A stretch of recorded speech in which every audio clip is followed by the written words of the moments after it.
viewership of Al Jazeera is going up in the United States because it's real news.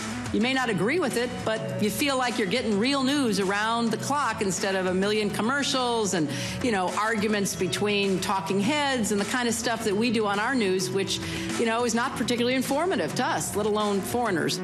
That's Secretary of State Hillary Clinton talking about the Al Jazeera network.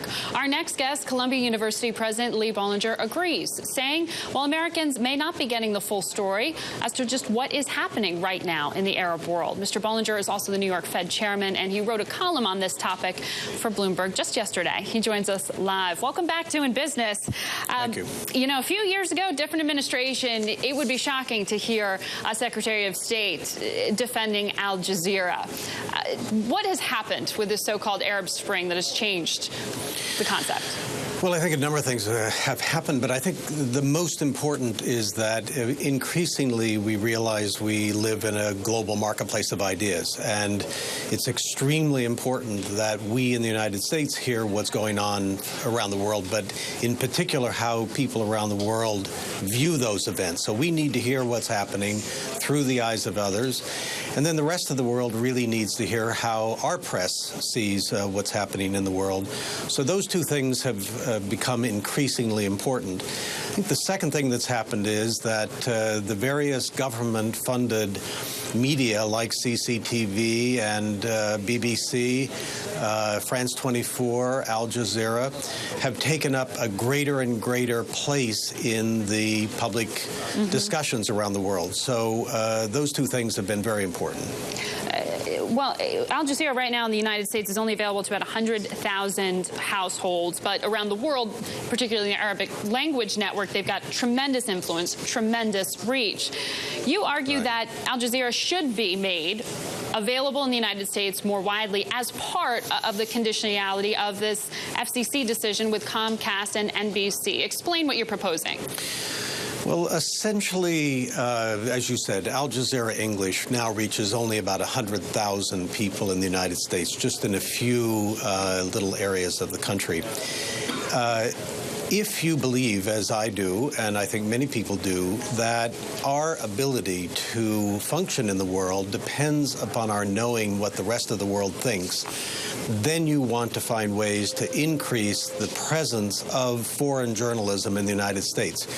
That becomes a matter of public policy, and that's institutions like the Federal Communications Commission, it's our cable companies, it's our networks, it's our satellite companies.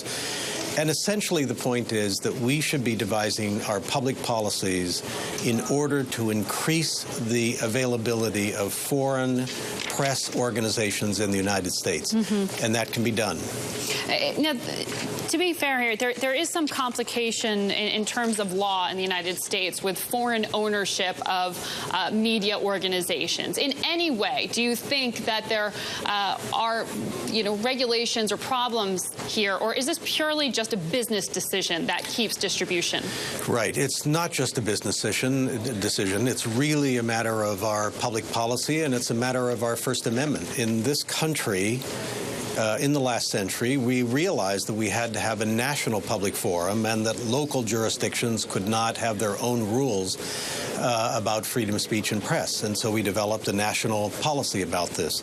We now need to do that on a global scale. And the United States has to think about all the restrictions we have on journalists coming into the United States, on foreign media coming into the United States, and to open up our society more to foreign press organizations, just like we need to have a greater presence in the larger world through our press organizations as well. Right. Well, I'm biased towards your conviction. I have to be upfront about that. But, finance is truly the first globalized industry. So in this world of business, you have to pay attention to what's happening in the rest of the world. But elsewhere in the media, you've seen foreign bureaus just decimated because companies are trying to save money. Right. So there isn't a lot of support for public funding of media enterprises if you look at just the NPR debate playing out in this country right now. Right. Well, I think that's very sad, and I think it's tragic for the long-term interests of the United States. That is, we really should be trying to develop a national strategy about how to participate in the global debates that are happening now in the Middle East, but they will happen everywhere, trying to understand what is happening with the enormous tragedies in Japan, trying to understand the financial interconnections that have had such a big impact on our society and around the world. In order to do that, we really do have to have stronger media presence from the United States around the world, and that's primarily going to happen through increased public funding. And to not think about that, to actually reduce the amount of public funding, is to go in exactly the opposite way from how we should, given our own interests. Yeah.